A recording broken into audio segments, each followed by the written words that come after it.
Okay, thanks. On behalf of the Economic Security Project and Oxfam, it's my honor to get the show started.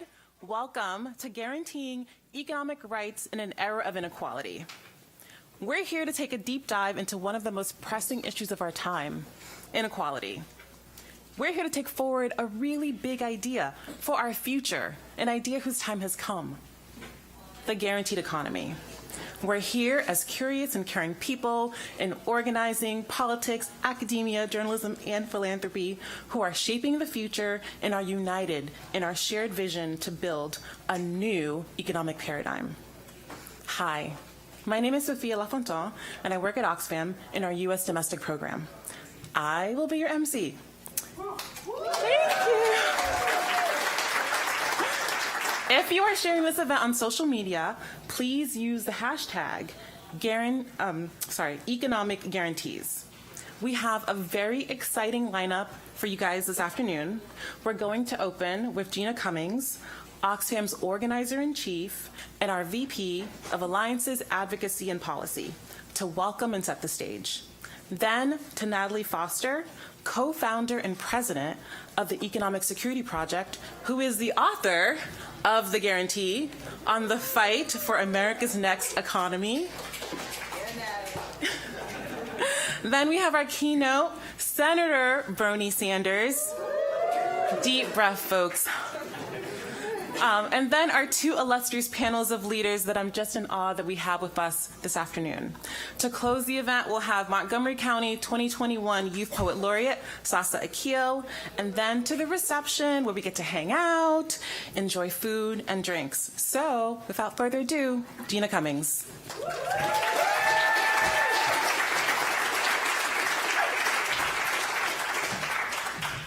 Thank you, Sophia. Well, Sophia's notes and my notes get mixed up. That's a problem. Anyway, I'm really, really happy to be here. I wanted to say good afternoon, everyone. I hope that you have a really insightful and inspiring couple of hours with us. Can you guys hear me well enough? Good. And I appreciate you taking the time to come. I wanted to say a couple of things to kick us off. And to say I'm really energized to be here. This is exciting. If my mom was here, she'd be so proud. I don't want to beat around the bush, though. You know, America is unequal beyond belief today, and it's just not okay. Wealth concentration at the top at the U.S. has somehow eclipsed what we saw after World War II. And I have a feeling when Senator Sanders gets here, he's going to talk a little bit about how he got there and what that means.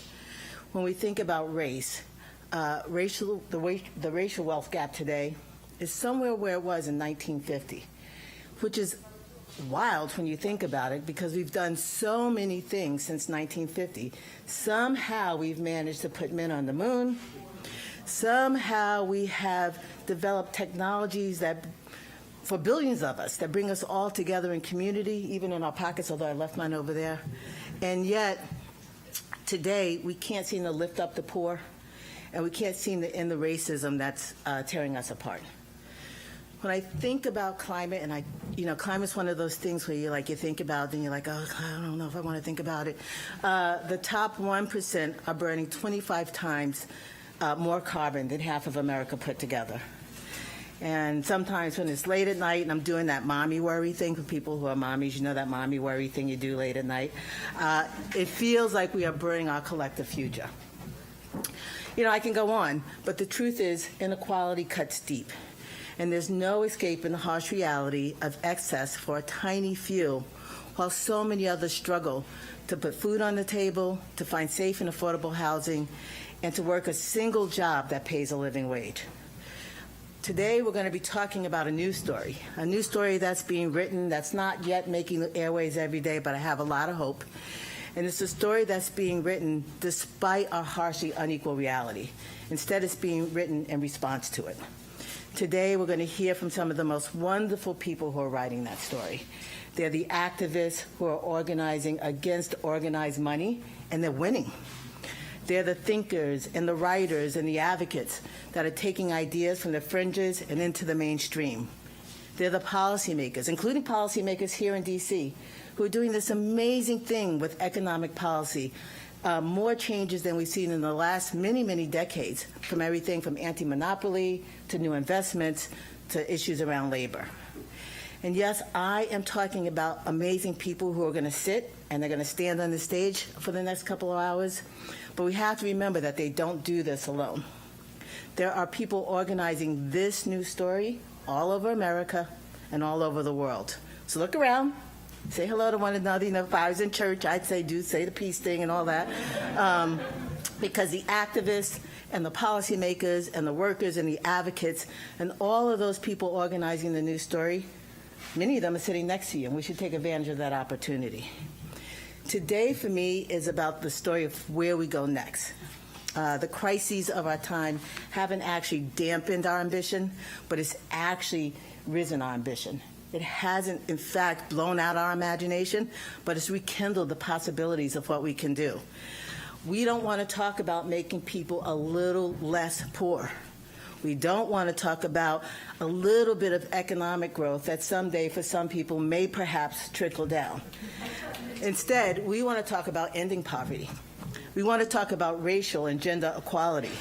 We want to talk about a whole new way of thinking about our economy, a new economy that's by the people, that's for the people, one that's based on the absolute guarantee, thank you, Natalie, of economic rights. So buckle up. I think we're going to have a good time today.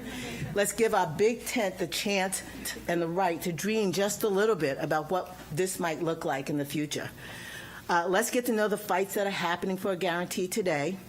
And it's why I'm so excited to be doing this with the Economic Security Project. They are wonderful partners. If you haven't had a chance to work with them, you definitely should.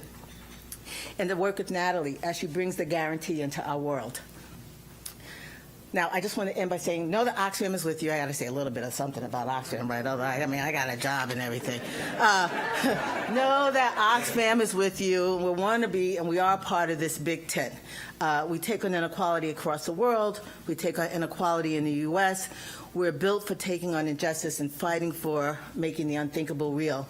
But we know we can't do this alone. So we are excited to be here today, to be part of the big tent. Welcome again. I hope you have fun. I hope you laugh. I hope you learn.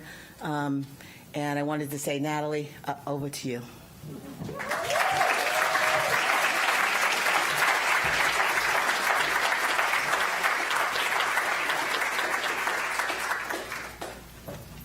Good afternoon. Thank you so much, Gina and Nabil at Oxfam, for your partnership. You all, Gina is a living legend, and it is such an honor to share this stage with her. And Nabil, your team's work on your recent report on inequality really underscores how important today's conversation is. So thank you for that, and thank you for your leadership. Putting an end to poverty is woven in to the very DNA of what Oxfam does in the world. So it is an honor to explore with you all how we can build our next economy to make economic inequality past tense. I truly believe that the next American economy we build can center the inherent worth and true dignity of everyone. It can choose stability. It can choose to prioritize communities of color. And it can unleash mass abundance to replace the scarcity caused by wealth hoarding.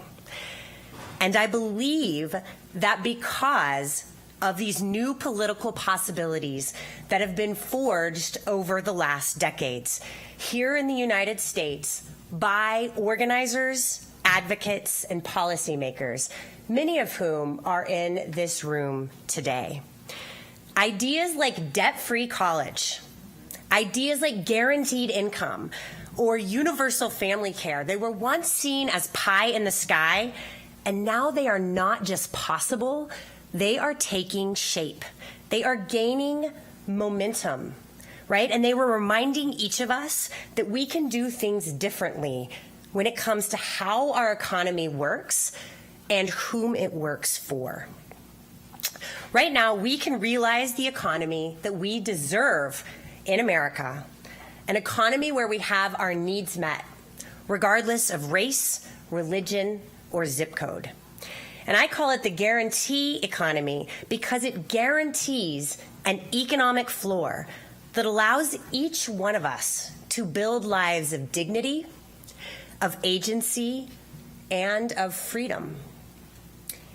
So 10 years ago, we felt like there's no better way to start this than with guaranteed income, or there's no place that we'd rather start than guaranteed income. And so I teamed up with Dorian Warren, who's here, and Chris Hughes, and we started working on this idea of guaranteeing an income floor.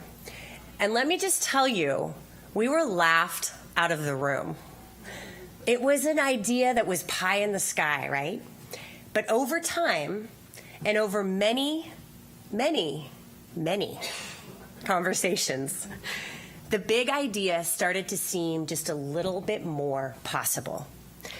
We worked with leaders to craft the very first modern proof points of a guaranteed income in the United States.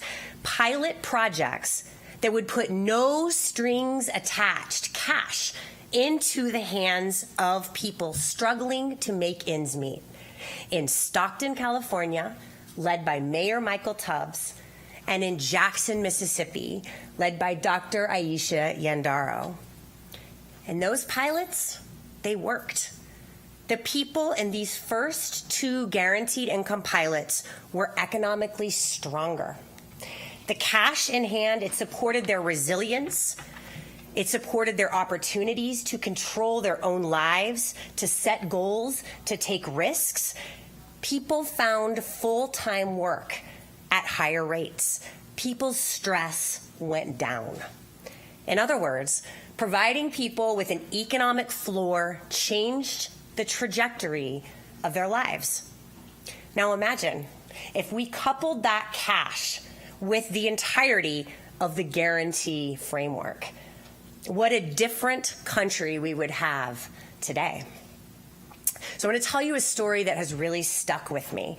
And it's the story from my home state of California of Tomas. Tomas was one of the early recipients of guaranteed income in Stockton. And, you know, when he first got the check, he didn't believe it was real. So he put it in the bank and he just sat on it. And then the second month came and the check kept coming. So he spent a little bit, but he just waited. But then the third month, he said, all right, I can believe in this. And Tomas was able to quit his third job. On Saturday mornings, Tomas worked as a mechanic. So as the checks kept coming in, $500 a month with no strings attached, he was able to quit his job on Saturday mornings and spend time with his family. And one Saturday morning, he took his kids to the swimming pool, and he sat on the side of the pool, and he realized, oh, my kids know how to swim. I hadn't known that because I had not been able to spend a leisurely Saturday morning with my kids. I had been working. And so Tomas's story is something I want for this whole nation. With a guaranteed income, his life changed. He quit one of his jobs. He was able to show up for his family in the way he wanted to. And in his own words, he says, I have the time to actually sit there and take opportunities for myself. If I want a new job or a different choice, I was able to make it. Tomas was just the beginning. Right? Guaranteed income went from Jackson, Mississippi to Stockton, California, to dozens of cities across this country, with mayors and nonprofit leaders piloting a guaranteed income.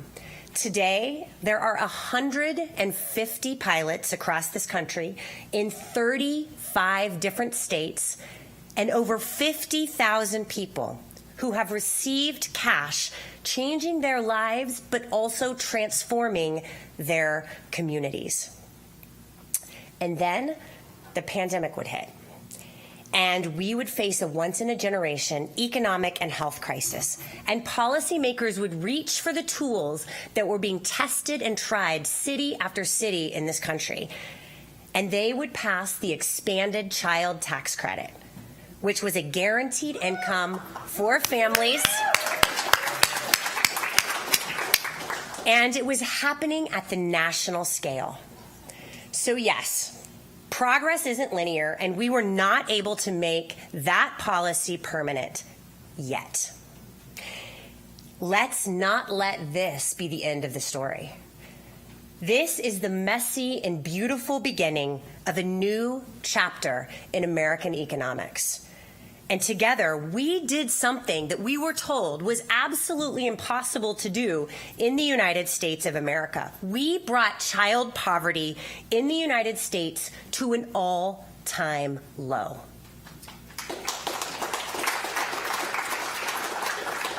This reminds us that poverty is a policy choice, and it emboldens us to ask, what else is possible? What else is possible in the United States of America? And so many people in this room have proven what is possible and what progress looks like. From housing and the idea of a homes guarantee brought to life by people like Tara Raghuveer, moving us toward a homes guarantee and a national federation of tenants unions, to guaranteed income, to guaranteed inheritance built on the work of Professor Derek Hamilton, brought to life by Solana Rice and so many more, to advancing what's colloquially called a baby bond, to the guarantee of good work, to the family guarantee, to the guarantee of health care and debt-free college. Let's actually talk about college for 1 second, because just today, the Biden administration has announced that it will forgive yet another $7.7 billion in student debt for 160,000 borrowers across this nation. If we just look around, we can see that we are on the cusp of a new economic framework, the guarantee economy, and it looks very different than the last 40 years of economic policymaking. Policymaking that's left us broke and in debt, with total faith in the market, zero faith in government, and people left pulling themselves up by their bootstraps. So can we just agree that this experiment of trickle-down economics was a failure? Can we agree that tax cuts for the ultra-wealthy and for corporations have left this nation brittle? These things have nudged our democracy into a perilous direction and has opened the door for authoritarianism. But we can choose a different path. The guarantee economy has its roots in FDR's Economic Bill of Rights, expanded on by the visionary Senator Sanders, who's here today, and by economist Derek Hamilton, whose 21st century Economic Bill of Rights is envisioning the multiracial democracy and the economy that it deserves. And so many more who've offered us a moral vision and the political will needed to bend our economy in service of our greatest American asset, our people. We are part of a long lineage of ideas that remind us our economy is not like the weather. It doesn't just happen to us. No, our American economy is like a house that we build every step of the way. It's something we construct together, and the work that's already in progress to build this foundation, right, not the ceiling, no, the floor, the foundation couldn't be more encouraging. And now is the time for us to build it.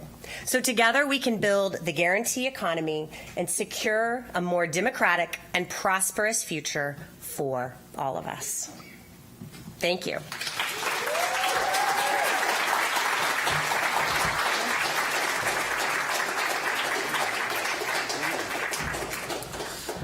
What a phenomenal way to begin. One more round of applause, please, for Natalie and for Gina.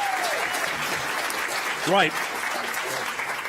This is Nabil. I'm Oxfam's Director of Economic and Racial Justice. I've got the utmost honour now of welcoming Senator Sanders onto the stage, and as I do, I'm reminded about the meaning of solidarity.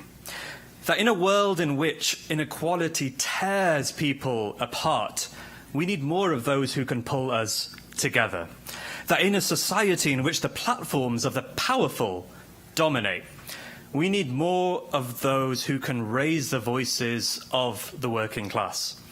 And that in a politics in which it pays off to be meek before money. We need more of those who can say, and this may sound familiar, well, we're going to have to talk about the fundamental issue of wealth and income concentration. Senator Sanders, you've shown us what solidarity truly means. You've grown movements that fight and deliver on solidarity and for guaranteeing the rights of ordinary people. And clearly, in the streets of movements that so many of us are part of, in the US and in countries around the world, and I've seen it, it means a lot to folks to know, Senator, that you've got their back. And we've got so much more to do. Everyone, it's my absolute privilege and honestly really cool to be able to do this. Please join me in welcoming Senator Bernie Sanders onto the stage.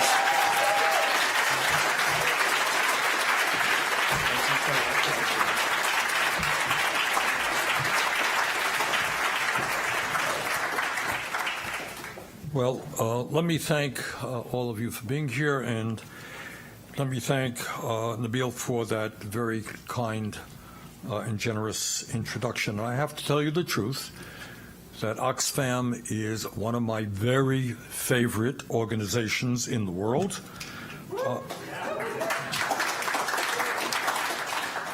And the reason for that is Oxfam has the courage to discuss issues that most other organizations do not choose to deal with because of their controversy, because you're taking on wealth and you're taking on power. But that's what Oxfam does, and I appreciate it.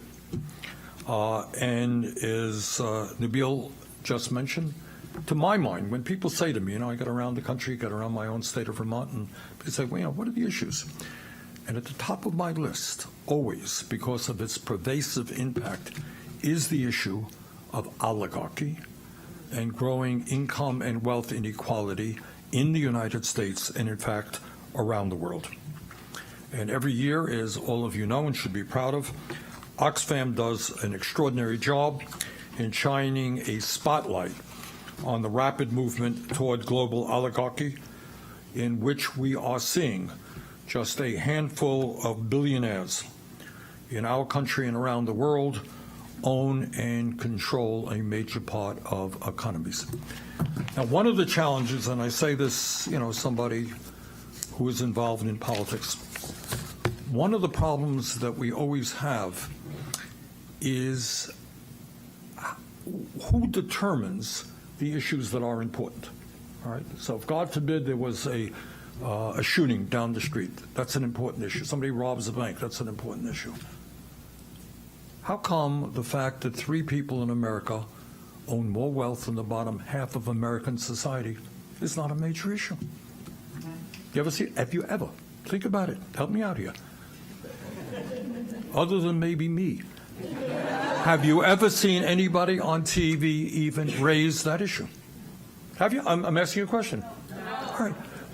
Isn't that rather remarkable? So the issue is not just that 3 people have more wealth than the bottom half of American society. It is we don't discuss the reality that 3 people have more wealth than the bottom half of American society. Where is CNN, CBS? What an outrage. How unfair. People sleeping out on the street. Other people have hundreds of billions of dollars. Is that really the country we want to go? Somehow or another, we'll get to that why, but that is an issue that is not discussed.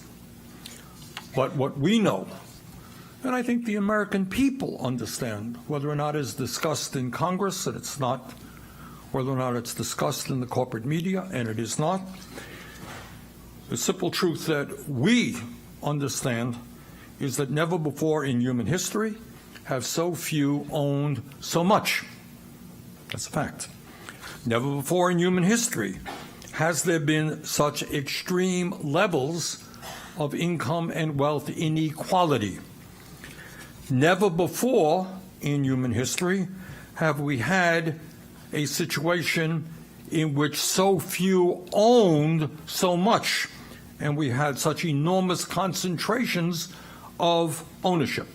And by the way, the chair of the FTC, Lina Khan, doing a very good job finally in beginning to address that issue. And all of this as you all know, it's not just, oh, gee, it's unfair that Jeff Bezos owns 10 houses and somebody else is living out on the streets. Yeah, it is. But the equally, a more important issue is the issue of power. Power. With wealth goes power.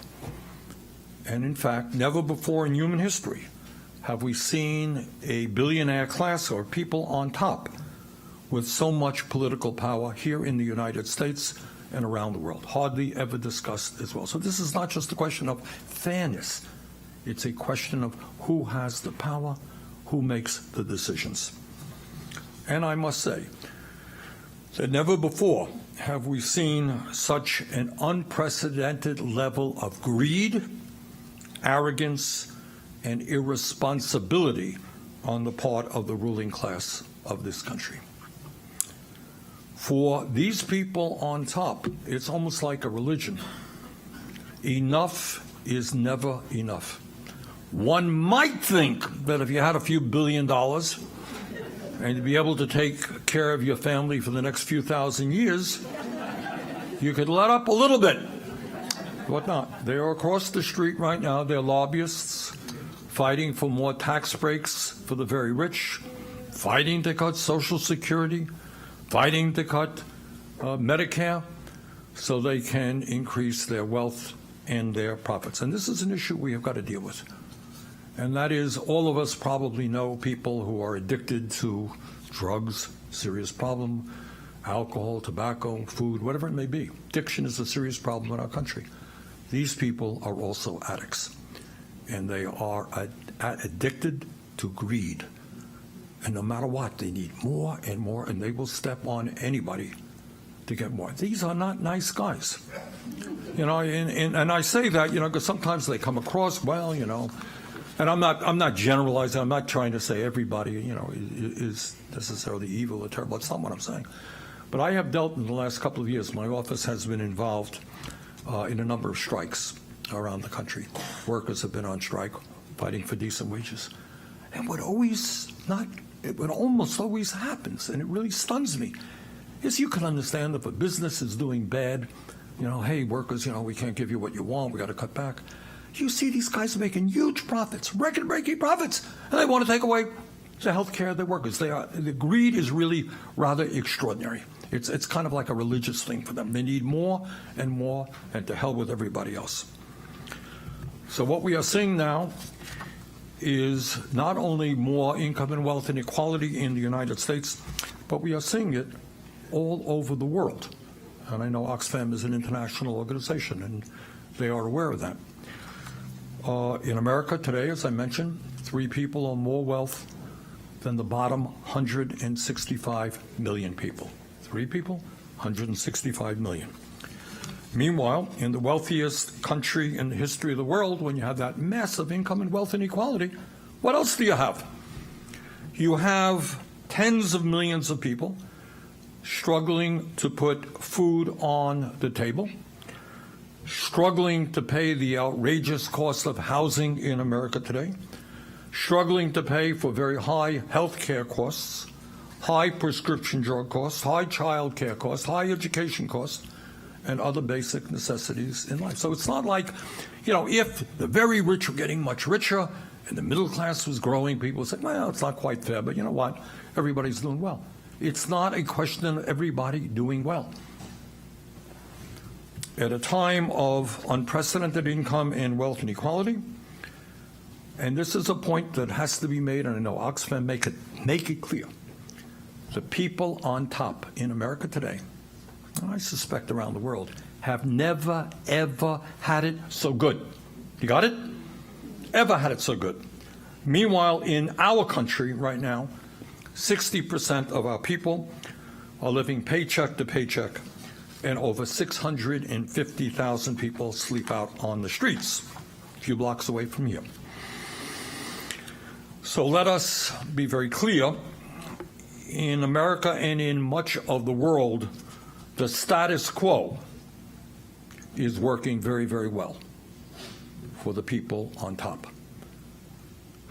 But for the people in the middle and the people down below, it is not working well.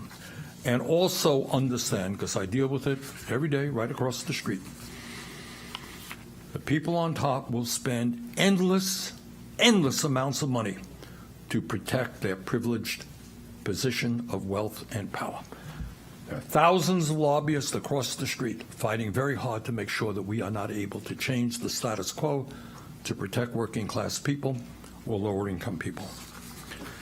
Despite massive increases, I want you all to think about this and hear this carefully because you're not going to see it on TV.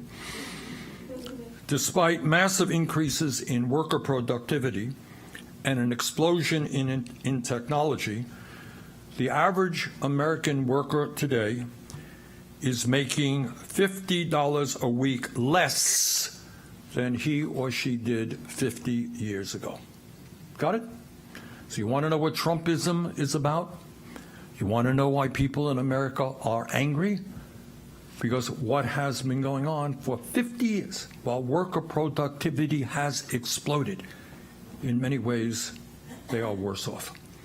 When I was a kid growing up in a working class family and in a working class neighborhood, the reality then almost always was that, dad went out to work and mom stayed home and raised the kids. And forgetting the sexism of that, the reality was that one person working, whatever, 40, 50 hours a week, was earning enough money to pay the bills for the family. Got it? How many working class and middle class families do you know where one person is able to pay the bills? So maybe, people want to work, women want to work, that's great. But in many cases, it's not a question of want to work. You need two breadwinners in the family to pay the bills. We have gone backwards in that respect. And again, what you're not going to see too much on TV or here in the halls of Congress, over the last 50 years, there has been a massive redistribution of wealth in America. I always get a kick because every now and then somebody jumps up and attacks Bernie Sanders for trying to redistribute wealth in America. Well, I am trying to do that. But the fact is that over the last 50 years, wealth has been redistributed, but in the wrong direction.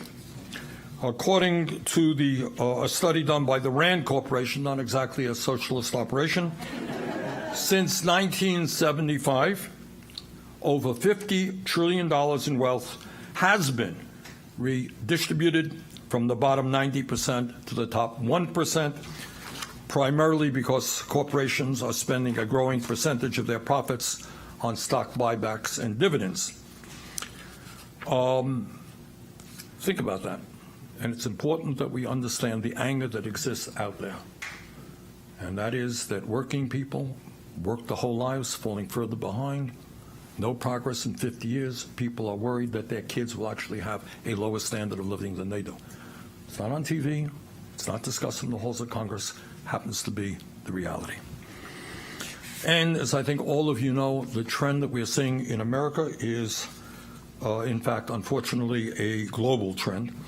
Since 2020, while nearly 5 billion people throughout the world have become poorer, the 5 richest men on the planet more than doubled their wealth and are now worth some $870 billion. And you cannot question these facts because I think I got them from Oxfam. Indisputably correct. So we're seeing 5 billionaires more than double their wealth around the world, while 5 billion people become poorer. And again, hear this and tell me if you hear any sense of outrage about this.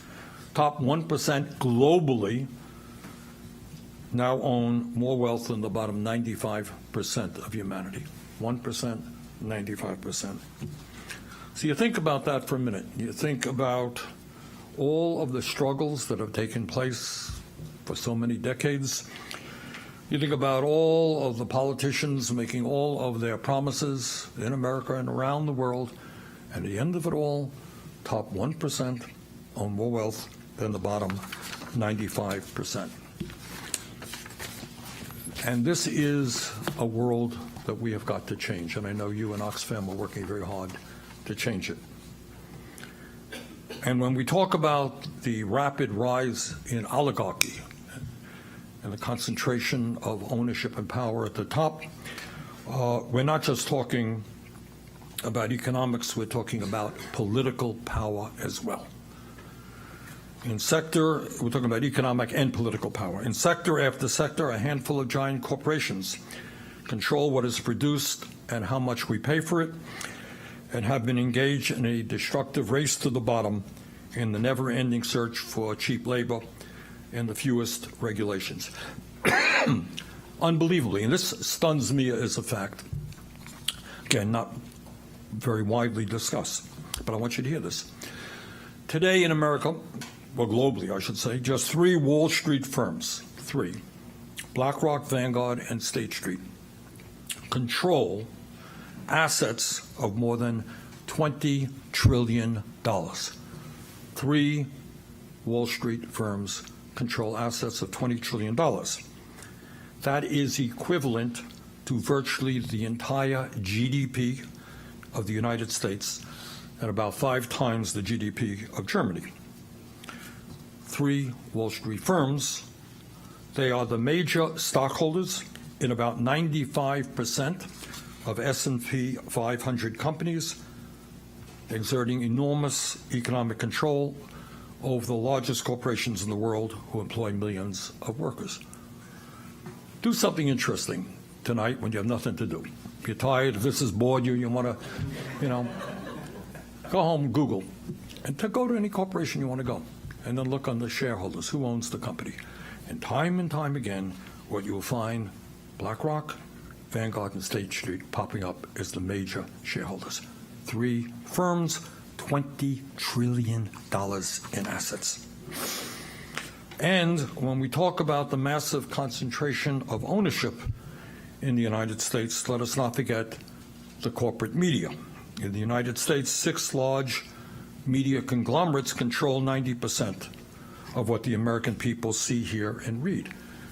And obviously, you all know why that is important. And it's not fake news, Trump's fake news. Very few reporters that I interact with intentionally lie or, misrepresent you. What it is what we concentrate, what the media concentrates on, what they think is important. The issues that I am dealing with, that you are dealing with. How can anyone deny that the growth of oligarchy in the United States and the world is not of enormous consequence? It's undeniable. And yet you will not see one word about that in the media. It's just not something that they think is important, which has everything to do with the fact as to who owns that media. All right? For them, the status quo works. Not to say there aren't good stories every night. Good reporters out there, there are. But bottom line, the issue of wealth and power is not something that the ruling class of this country wants to see widely discussed.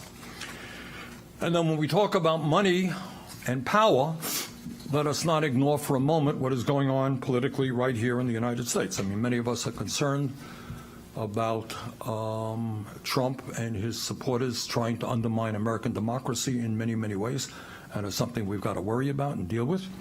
But also, do not forget that as a result of the disastrous Citizens United Supreme Court decision, billionaires in America today are legally able to spend as much money as they want on political campaigns through their super PACs. All right. Perfectly legal. Incredibly, during this campaign season, right now, as we speak, 50 billionaires in our country with a collective net worth of more than $1 trillion have already spent over $600 million on the 2024 election to buy and support the candidates that they want to see elected and to defeat the candidates they oppose. I am, as you know, part of the progressive movement in this country. And there are super PACs who have made it very clear. They are prepared to spend up to $100 million to defeat some of the most progressive members of the United States Congress. Perfectly legal. Spend as much money as you want. But in my view, that is not democracy. Democracy to me is one person, one vote. That is oligarchy, the power of money over the political process. let me change gear and talk about another issue that I know all of you are concerned. And again, I got to back this up by saying that if you get overwhelmed, feel depressed, welcome to the club. These are very difficult times. That's simply the reality, and we cannot deny that. But, you know, you are, needless to say, all concerned about climate change. You know that the last 10 years have been the 10 warmest on record, and the thought is that this year is also going to be very, very warm. We are facing more heat waves, drought, floods, forest fires, and extreme weather disturbances. And what is, again, unbelievable, and I have not figured this one out, maybe some of you can help me figure it out, but you have a fossil fuel industry which for the last 50 or 60 years has lied about what they do and the impact of their emissions on the climate. So because of their greed and desire for short-term profits, they are willing to sacrifice the lives of future generations and their own kids. These people are parents, their grandchildren, and apparently, for whatever reason, their profit margin next year is more important than the well-being of their own families. That I, myself, do not understand. And clearly, addressing the crisis of climate change and understanding that in the process we can create millions of good-paying jobs, moving toward energy efficiency and sustainable energy is something that we have got to do.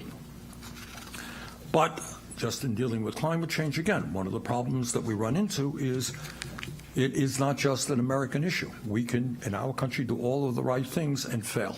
It is a global issue, which then takes us to the need to avoid what many people here and around the world want, is Cold Wars. Military-industrial complex making all kinds of money. They're doing great. But if we have a Cold War with China, it is quite likely that we will never be able to solve the climate crisis. So what we need is international cooperation, not economic confrontation. So this is where climate and global politics goes hand in hand. And when we talk about international cooperation, we should also talk about the need to end tax havens around the world where the billionaire class is stashing trillions of dollars offshore and where large corporations are parking their profits to avoid paying their fair share of taxes. So you have this absurd situation where all over the world governments don't have enough money for health care, for education, to take care of their lower income people, and billionaires stash their money in the Cayman Islands and Bermuda or wherever, tax havens all over the world. This is an issue that we have got to deal with globally. And then, to make you feel even more optimistic about the world that we're living in, if I haven't depressed you enough already,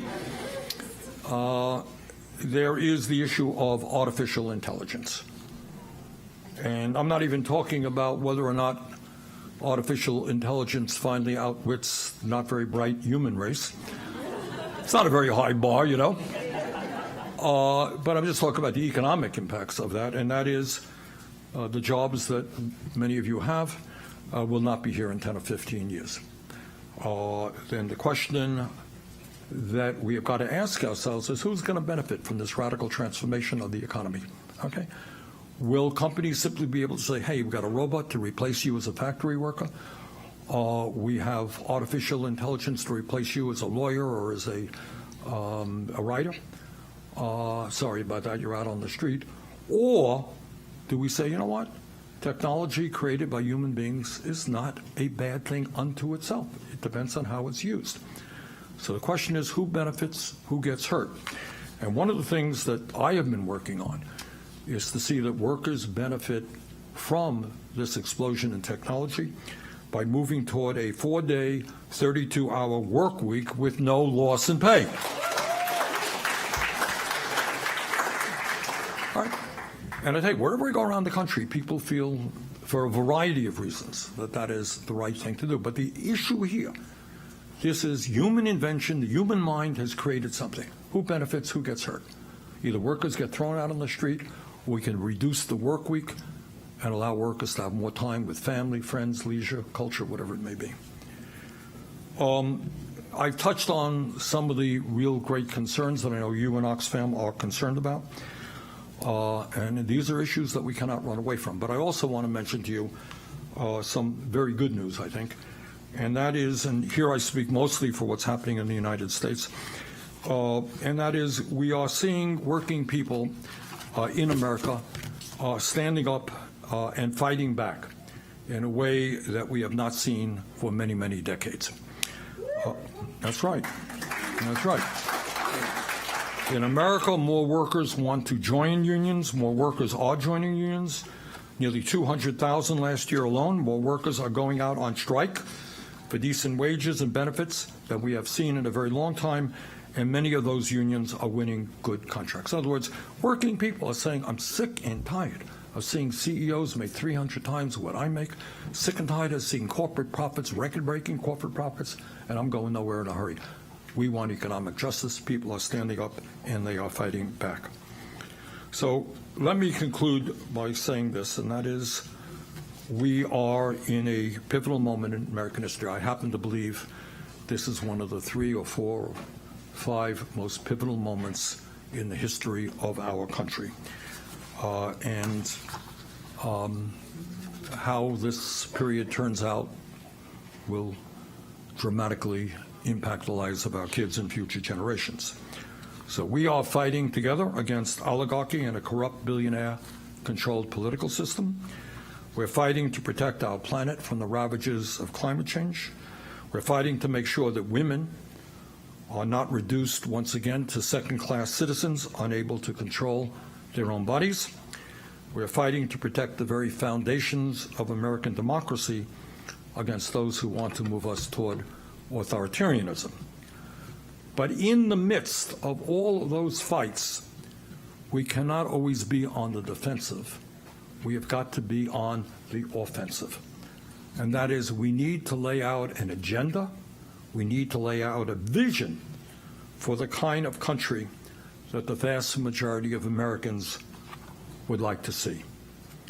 And our goal, I've got to say it loudly and clearly, must be to create an economy that works for all, not just the billionaire class. Our goal must be for the United States to join the rest of the industrialized world and guarantee health care to every man, woman, and child as a human right. Our goal must be to demand that the billionaire class start paying their fair share of taxes in America and around the world. Yes, we need a global tax on billionaires. Our goal must be to raise the minimum wage to a living wage and make it easier for workers to join unions. Our goal must be to seriously address the housing crisis and the child care crises which exist in virtually every state in America. Our goal must be to strengthen public education in our country. In America, we used to have the best educated population. Higher percentage of our people went on to higher education than any other country on earth. That is no longer the case. And in a competitive global economy, I don't know how you succeed if you don't have a well-educated workforce. So our job, which is such a common sense demand, anyone who loves America should be supporting it, is everybody in this country, regardless of their income, gets all of the education they want and they need without cost. What's so radical about that? Just the other day, I was talking to medical students, people graduating medical school, $300,000-$400,000 in debt at a time when we desperately need doctors. That may make sense to somebody, but not to me. Finally, in the midst of all of this struggle, we've got to take on those people who want to divide us up by the color of our skin or where we were born or what our religion might be or our sexual orientation.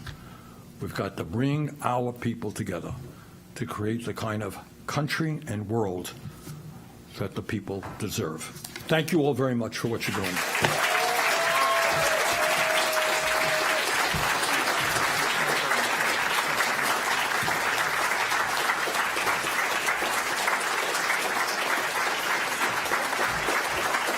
Another round of applause for Senator Bernie Sanders.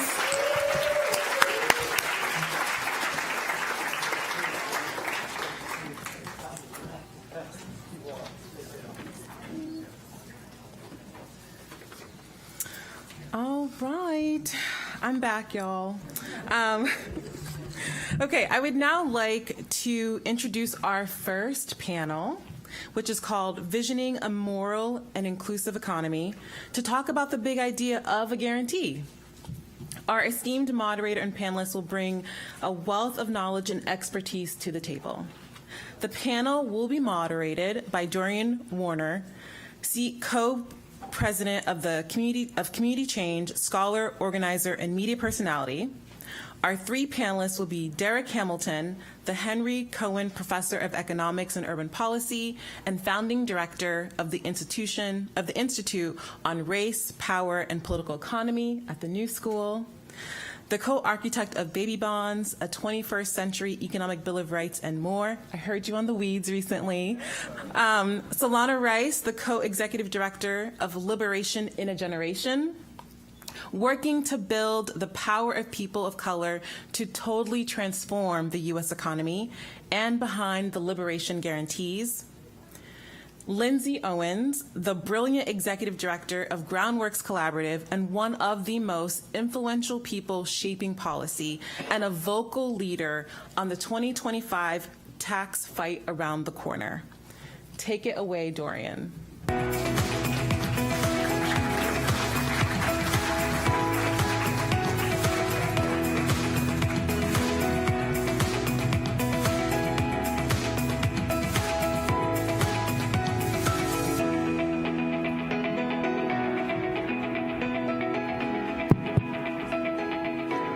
Good afternoon, everyone. Good afternoon. A little louder for those in the back. Good afternoon, everyone. Okay. Oh, hey, Amy. Lindsay is actually doing her job across the street, testifying and telling truth to power in Congress. She'll be walking in momentarily to join us, and we'll maybe get some insight on what she's been talking about. So with our two of our three esteemed panelists, I want to get going and ask you, Derek, first, Dr. Hamilton. Given that all of you, the three of you, and Lindsay's going to walk in soon, have been at the helm of what Natalie described as the guarantee economy, and given we just heard from Senator Sanders, and I'm still processing some of those killer facts that he dropped, like $600 million. Do you know how many guaranteed income pilots we could do with $600 million spent on the election? Derek, you are one of the architects of a 21st Century Economic Bill of Rights. For those that don't know, Dr. Hamilton was also an advisor to Senator Sanders' presidential campaign. Talk to us about why we need an economic bill of rights. Like, if we were having this conversation in, say, 2017, I would have been like, yo, just give me some good policy. I don't need the big theory, the right stuff. Like, we're in a fight. We're in a defensive fight. Just give me good policy. So talk to us about why good policy is okay, but having this notion of guarantees and economic rights, how should we think about that? We need vision. Oh, first I need a mic. Thank you, sir. Welcome, Lindsay. we need vision. Policy is not enough. And sadly, policy without vision might get in the way of itself. We end up in a point of think right now, the vision for the United States is one of market, and market fundamentalism is the best arbiter of wealth, the key distributor of goods and services, and it's couched in notions of freedom. It's couched in notions of freedom from tyranny of the government, et cetera, a rugged individualism that has an appealing narrative that we all like. Who does not want to be the captain of their fate? So the concept of freedom and justice has been couched in a vision and a narrative. And then therefore, anybody to come up with a progressive policy has to articulate it with that frame. How does this policy fit within that frame? We get into the realm of scarcity. We get into the realm of this policy is so much more important. I mean, frankly, one of the first times I met Natalie, and shout out to her for an amazing book and for yielding this moment. And if you read the book, in addition to the great narratives, there's a lot of us up here. Natalie brings people together. She brings people together with a purpose, and ultimately we're going to need social movements to achieve this vision. So this would not occur without her, and it's reflected in her writing. But back to the point of the question, that I met Natalie arguing the merits of guaranteed income versus a federal job guarantee. And at some point there was an aha moment. Yes, that's the answer. We need them both, right? There are aspects of income that facilitate, and here's the key word, agency, that facilitate people's power. We also yield too much of the economic paradigm to the other side. What we're talking about is not anti-economics. It is facilitating economics. It is facilitating our most treasured asset, which is people. Guaranteed income facilitates people to have agency in their lives, to have a base level of income so that they can make choices and not be vulnerable to I guess, an employer or at the whim or the vulnerability of the threat of unemployment. But a federal job guarantee is also critical.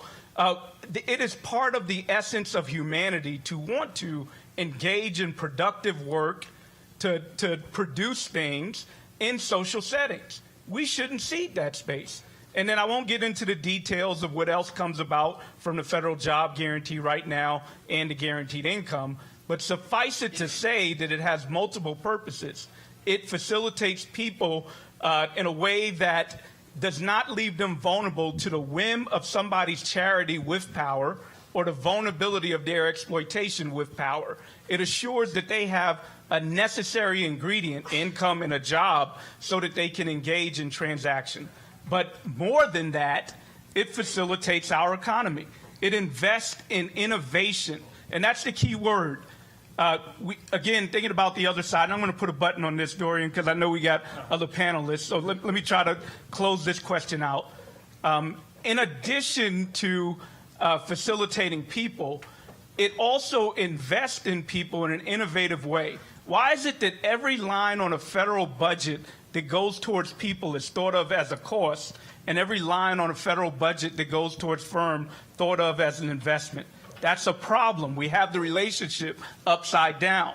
So coming back to the answer to this question, we need a North Star vision of not only economic rights, but freedom and justice. And that vision has been co-opted. That vision has been co-opted coming from, frankly, World War II, when we initiated the UN Declaration of Human Rights, which was a point in history where we recognized that coming out of those atrocities, that there was something about people, an essence of rights that governments had a fiduciary to fulfill. Included in that UN Declaration of Human Rights was economic rights. And over time, there's been a backlash where that has been co-opted, that if government is offering economic rights, that they're being tyrannical.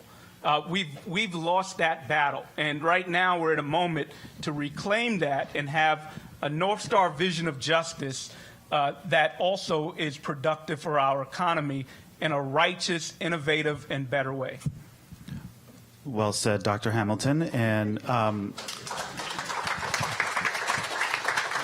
I want to pick up on what you just said about North Star vision and turn to you, Solana, because your framework around liberation guarantees a North Star in itself was the inspiration in many ways for Natalie's book, The Guarantee. And so I want you to bring that North Star vision to life for us. What does a guarantee feel and look like?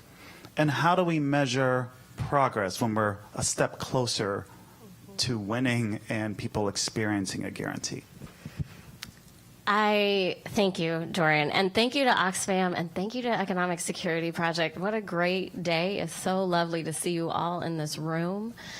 I want to pick up with where you left off, Derek, about vision. I think some of the places that we're going is that organizers that Liberation in a Generation are working with are asking, how do we work towards a North Star that connects us all, that doesn't leave anybody behind, and one that I can actually touch and feel that might be kind of abstract at times, but we're going to make it feel real. And so I'm really inspired by the folks that are organizing day in and day out. You know, we hear a lot, actually, from Adrienne Marie Brown and others that organizing is speculative fiction. It is speculative fiction, right? We're trying to build a world we have never, ever seen before. But what does it take to actually act on that? I don't see a billboard and then I'm like, I'm going to go do something about what's on that billboard. Nope. I'm not going to read a book, even, frankly, and say, like, I'm going to do something about what's in this book. I have to feel it. I have to experience it. I have to be in community with other people to actually take action, right? What I love about the guarantee, obviously I'm a little biased because I'm in it, but like what I love about the guarantee is that it helps us see these glimmers of light. It helps us see, especially when it's really dark. I mean, Senator Sanders gave us a lot of reasons to feel really down and dark. We can start to, what Natalie has done is start to amalgamate a series of lights across the nation, across topic, across time, that gives us the sense of a tipping point, right? But now it's up to us. What are we going to do with that tipping point? In your seats, there was a check. You might have said, ooh, you probably had a reaction. You said, oh, we got checks now? Guaranteed income is here today. This is fantastic. You probably had some kind of feeling. You probably had questions. You probably wanted to talk to somebody about it. I actually really encourage you to talk to somebody about it when you open it. This is an artifact from the future that Liberation in a Generation has developed. And we do this not as a gimmick. We actually do it as a way to provoke, to start a conversation, to really feel, like to literally feel this linen paper, y'all. We did a lot of work on this linen. It's linen paper, right? To really make it feel real. But to also say, like, oh, this isn't enough. Oh, I don't think the Treasury should be giving me this money. I think it should be somebody else, whoever. But so we're doing these policy design circles to help folks who are organizing sit and think and question and even scenario plan about what to avoid. Should corporations really contribute to guaranteed income? And should everybody get guaranteed income? Those are the kinds of questions. So we're building this muscle of actually practicing governance too, because it's not enough to have the vision. It's not enough to say, I see it happening. It's not enough to say, okay, now I feel it. Okay, now I'm acting. We also have to practice with one another what it's like to make hard decisions. And so with Liberation in a Generation, we're sitting with organizing groups, thinking about what are the values that we're actually aspiring to. So when we get in the room and we say, is guaranteed income possible? We say yes. We say yes, not because the robots are coming, not because the housing market is out of control, which it is, but because we live in abundance. But because we deserve to all share in the abundance of this nation. Because we deserve to live in dignity and because we deserve to have the power and the agency to govern. And that's why we're doing all of these guarantees. And so every step that we think about, we tack back to those values. And we stay in conversation and we stay in hard contemplation about the trade-offs. And I love this idea that, like, we don't have to pit one thing against the other. We're saying, like, all of these things are necessary and possible. So hopefully it feels a little bit more real with these checks in your hands. Hopefully you're having a conversation with somebody else. There's more to come, hopefully. Thanks, Alana.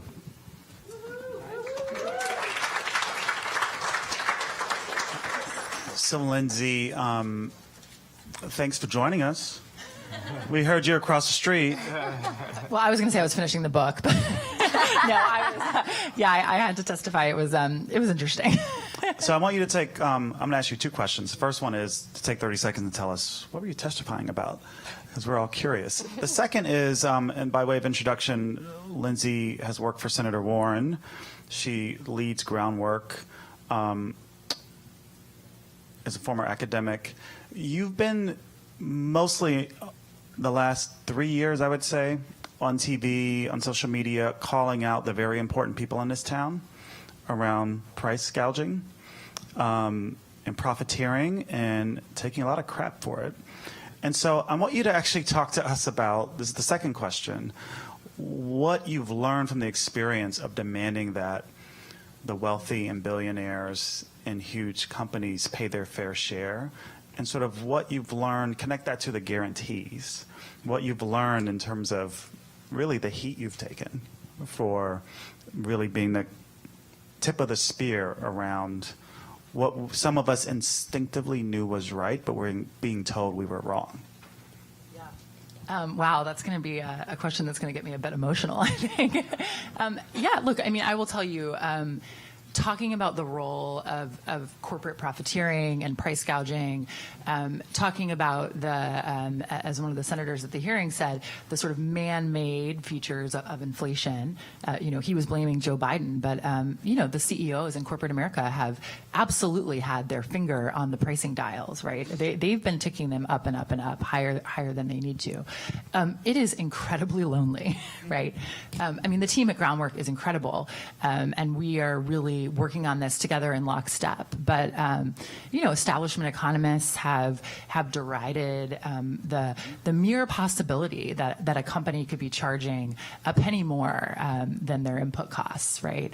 Obviously, right-wing commentators are frustrated by it, but key prominent members of the Democratic establishment have been pretty outspoken in opposition to this approach. And, I think for us, the data speaks for itself. I crunch the numbers and look at the hard data, but I think the most compelling data that we are able to present is the data from the CEOs. We let them speak for themselves when they're on earnings calls with their investors. They're pretty clear. They say things like, quote, inflation is good for business. They say things like, quote, when everybody does it, it helps, right? When everybody's raising their prices, no one notices that I am too, right?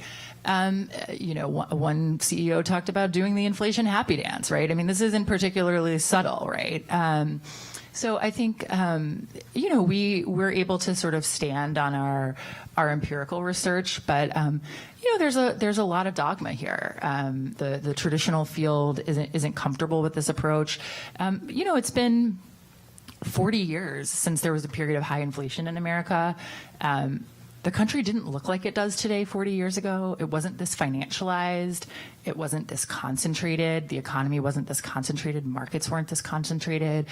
CEOs weren't as beholden to their shareholders 40 years ago as they are today under the kind of most mercenary forms of shareholder capitalism. So it isn't remotely surprising to me that inflation today looks different than it did 40 years ago. But it does seem to be for a lot of folks in the economics profession. But connecting this to the guarantee, I'm really glad you went in this direction because, for me, when I read Natalie's book, a couple of things really stuck out. But one is, everyone in Washington seems very perplexed as to why Americans are upset about high prices, right? It's very confusing to me. Like, unemployment is below 4%. Like, how could anybody be unhappy with the economy? But I think what a lot of folks are forgetting is the inflation we're experiencing right now, the rising prices folks are experiencing at the grocery store, the rising cost of housing because of mortgage rates, in addition to supply, in addition to greedy landlords. It is layered on top of a long-standing affordability crisis in this country. And that's why it's so resonant, and that's why it feels so bad. And I think Natalie's book lays out the solution, the guarantees, to basically all of the affordability concerns that are top of mind for Americans. So housing affordability is tippy top for Americans. we've got a guarantee there. Higher education is expensive and unaffordable for many Americans. We've got a guarantee there. Childcare is expensive and unaffordable for many Americans. We've got a guarantee there. The other biggest ticket item, the line items that really take up the majority of a household budget, when you've got a health problem, or even when you don't, health insurance and healthcare costs are the other big ticket item, and there's a guarantee for that too. So when I think about Natalie's book and Natalie's work and how it relates to the work that Groundwork is doing, they're really two pieces of the same problem, right? There's this long-standing affordability crisis, and then now there's inflation layered on that. And part of that inflation, it's not like the weather, right? It's coming from CEOs gilding the lily, charging a little extra, gouging, price fixing, all of those things. So, I really love the book, and I think part of the reason I think the book is resonating so much with Americans right now and selling so many copies, rightly so, is because people are looking for the solutions to the affordability crisis that's so top of mind for Americans. And, Natalie shows that not only are the solutions at the ready, really the only thing that we lack is sort of some of the political will to get these things over the finish line. Thank you, Lindsay. That's your cue, friends. Really quick follow-up, 30 seconds. Why were you across the street? What was that all about? Yeah, I was testifying at the Economic Policy Subcommittee of the Banking Committee, Senator Warren's subcommittee, on food prices. Thank you. And thank you for your service. So I'm going to pivot, and I'm going to do a couple speed rounds here. And I'm going to come back to you, Derek. But what I do know, one of those things in terms of prices and affordability, Lindsay left out, which surprises me because I know that you are a relatively new mother, is the cost of childcare. And this place, the District of Columbia, is the country's childcare costs are the highest here, about $25,000 a year, more than college tuition in state schools. So, Derek, I actually want to pivot and talk about baby bonds for a minute, given the cost of childcare. And in Natalie's book, she does talk about a guaranteed inheritance. So I want you to talk to us about your idea, of which you were the architect. What does it have to do with racial justice and racial equity? Why should we care about baby bonds? And I'm going to take Dorian's prompt and be quick, lightning round. Baby bonds is focused on wealth. The ways in which wealth is generated is it is wealth that begets more wealth. The difference between somebody who's able to acquire wealth versus others is they often receive a down payment that puts them in an asset that will passively appreciate over their life over time, like a down payment for a home, like tuition-free education to put them in a managerial professional job and get access to retirement accounts to grow their wealth, some capital to start a business. This is saying, why don't we insure this for everybody? It guarantees that irrespective of the family you're born into, you have access to some wealth. The racial dimension of the question, if we look at inequality along race, probably the most paramount indicator is wealth. We've made dramatic improvement when we look at income over time. We've made dramatic improvement in education. Now, the relative gap in income has halted since this neoliberal framework has come into order. But from like 1948 to about the mid-70s, the income gap closed dramatically. But when it comes to wealth, we are as unequal today as we were coming out of the Civil War, when black people were literally capital assets for a white landowning plantation class. So this becomes a mechanism in order to redress that. Again, I'm going to be quick. We could talk about reparations, where baby bonds is a complement to reparations. Baby bonds is a prospective policy that has automatic stabilizing features. And in addition to baby bonds, all of these policies that we're talking about have automatic stabilizing features. The government directs resources to people in a guaranteed way when we think about baby bonds, when we think about guaranteed income, when we think about a federal job guarantee, when we think about health care. So it provides stabilization not just for individuals, but for neighborhoods and even generations. So millennials were born came of age during the Great Recession and now the pandemic recession. Quick stylized facts. The home ownership disparity amongst millennials when it comes to race is as large as it's ever been since we've been systematically collecting home ownership information by race for a similarly aged demographic population. So coming up in their 30s, millennials versus every other generation. But even beyond race, we have the lowest home ownership rate for that generation dating as far back as the greatest generation that came out of the Great Depression when they became young adults. Well, these are policy solutions that we can redress. And if we want to address race inequality, we certainly need to be focused on wealth, not simply for it as an outcome, but it as an input, what it can do for you, the agency that it affords you in your life. So I have a 30-minute follow-up, but I'm going to ask the two other questions. Did I say 30-minute? 30-second follow-up. Freudian slip, Derek. So Solana and Lindsay, these are all very great lofty ideas, very great North Star vision, great book, Natalie, but not possible, right? Like, this is the town where good ideas come to die, for real, despite your Schoolhouse Rock education. So Solana, I actually want to know from you, talk to us, give us an example in California of where this idea of a guarantee is coming to life. Lindsay, look, push back against the cynicism of this town in terms of what could be possible. And Derek, here's a 30-second follow-up in terms of the possible. I think in the District of Columbia, there is a baby bonds pilot. I think in the state of Connecticut and some other places. Can you quickly talk to us about where this idea is being actually lived out right now? I mean, there's about 20 states that are contemplating baby bonds. The idea is contagious. And, you know, in my 30 seconds, I'm going to shout out Senator Sanders, who was one of the brave ones who were bold enough to pose these policies. And if we think about generations and race, it's generational. Millennials were, during a pandemic, shouting loud and clear that Black Lives Matter. And frankly, it's a generation, because of their circumstances, are fighting back against some of the narratives that my generation fell into. So it is social movements, along with some brave politicians, like in Connecticut.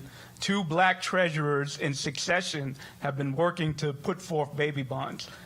It is these brave leaders, along with the muscle behind it, that makes this stuff feasible and possible. I want to say something about the... Got it. Fair. Before I go to California, what I want to say is that what I love about and what we have to sit and think about every day when we think about these liberation guarantees is, what are they actually challenging? These guarantees are challenging assumptions that are built into our economy. An assumption that we have to have 3 to 4% unemployment, that we have to commodify housing. We can't possibly produce housing for everyone. That we can't value care, and we shouldn't value care, right? Every guarantee is really challenging those notions, and I will say all of those notions are ones that Black and brown people have to navigate. Those are the sharpest edges of our economy, and those are the ones that we as people of color are constantly up against.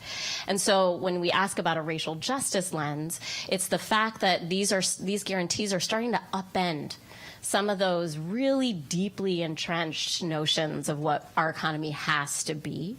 And I'm pleased to say that in California, it's not only the baby bonds that are moving forward, but we also have a new social housing analysis bill that took a lot of work to get through, where we're starting to understand, we want to do a landscape analysis. What's possible in social housing? Where should it be? How much would it cost? What do people think about it? Should we be talking to folks about this? Is this something that organizers can get behind? Is this something that community organizations can get behind? Right, so we're starting that work and laying the groundwork. Governor Newsom passed in his last budget $150 million for a Hope Account program. And so this will provide an account for every kid that is in the foster care system and children that are COVID bereaved, who have lost a parent or a caregiver to COVID. And while that's a sliver of the number of kids in California, one, it's still hundreds of thousands of kids because it's California. But two, our thought is that if we can address and build a program that serves this population, then we can eventually serve a wider population of kids. All kids in California, right? And so it's the step forward. We're so excited about actually talking to young people about implementation, because turns out after 40, you don't know how to talk to young people. So we have to ask them. So, like, how do we make sure that people know about that they're eligible? How do we make sure that people understand that they can get this account when they're a certain age, what they can spend it on, we have to have ambassadors. So we've actually have a youth commission that will be on the board as well to actually tell us how to do this implementation. So when we talk about, like, what do these look like, what do these feel like, we have to involve the people who are actually directly impacted, and we're super excited about that. Can confirm turning 40 and not talking to young people anymore. It's like I lost my cape. Yeah, I don't know. Yeah, 100%. Well, I wanted to just tack on one thing, and then I'll answer your question. But the COVID sort of bereavement example, I really loved that when I got to it in the book, because it wasn't something I was aware of. But there is actually another COVID bereavement policy that wasn't covered in the book that I am really intimately aware of, and I think more people should know about. And it's a little dark, because COVID is a little dark, but a lot dark. But I think it was really critical and showed what government can do when they guarantee basic things so families can thrive. Representative Ocasio-Cortez and Senator Chuck Schumer put in the COVID legislation a bill to help families cover funeral costs. And Dorian mentioned that I have a baby who's named after his late paternal grandfather, who passed away of COVID. And I remember the day after the funeral, sitting with my mother-in-law and helping her apply for that assistance. And it could have been a little easier administratively, I will say. I mean, we got it, we got there. New program, we'll give them a little breathing room. But I mean, it made such a difference. I mean, the shock that she was experiencing, the financial shock of losing her husband, his veterans benefits that they relied on, Social Security benefits, all of that, to have that blow cushioned and to be able to go, and pick out a casket and make sure he got a proper funeral because of that COVID assistance. So I do think, and I'll just segue here. And the question Dorian asked is sort of like, how do we know we can do this? Is it fiction or is it reality? And I think, the way that Natalie's book is laid out is just really brilliant. But the last section, there's sort of three parts: the ideation and the legitimation, and then sort of the beginning of the guarantee world. We're all just living in Natalie's guarantee world. It starts really with that section starts with the pandemic, right? When we really did see what was possible. We got the eviction moratorium. We got the refundable child tax credit. We got different forms of healthcare. We were able to get COVID tests and, access healthcare, at no cost in some instances. And so, I think Derek and Solana pointed out, we know we can do this because it's happening all across the country in states and cities, but we did it at the federal level too. It took a crisis, it took a pandemic, but we laid the groundwork for for these programs. We administered them. People got a taste of them, and we saw that they were possible, and we saw that they had extraordinary outcomes. Right?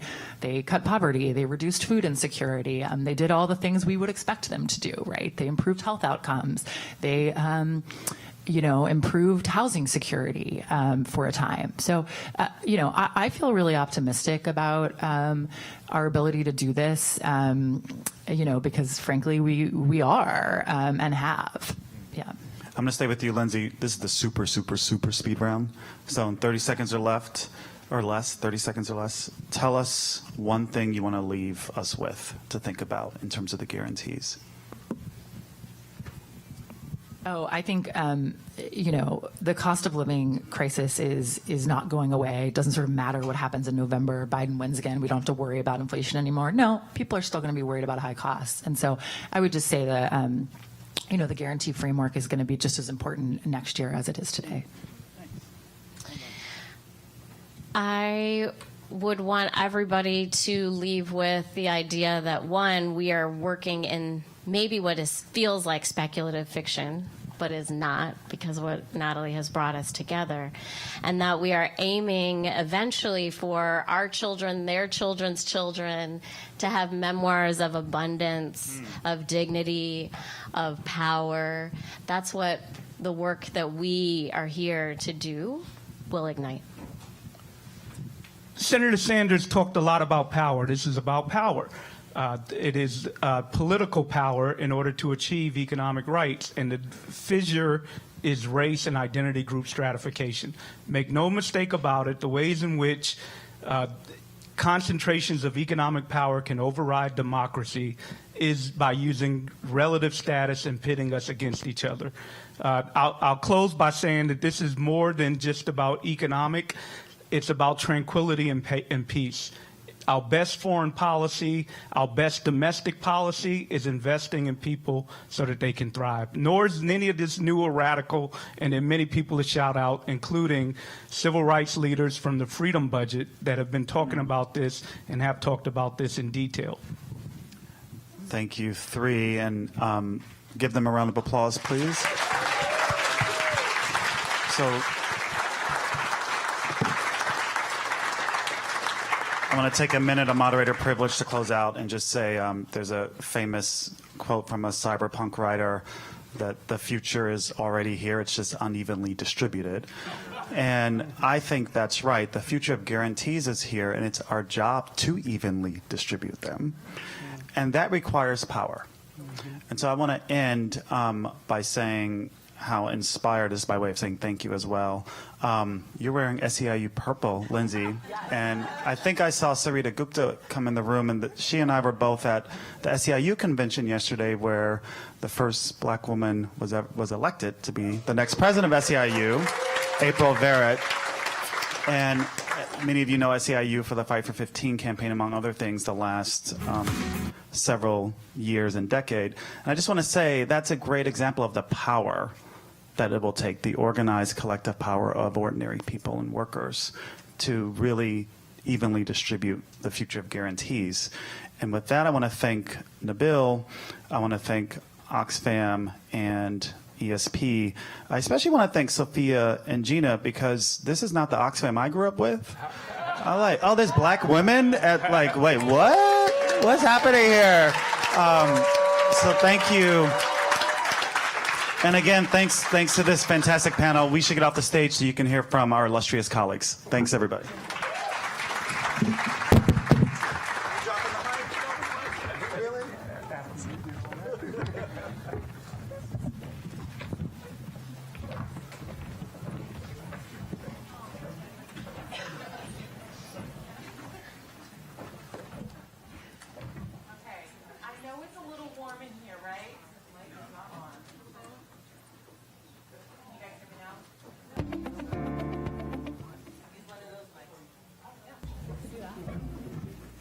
I can do this. Okay, this is wonderful.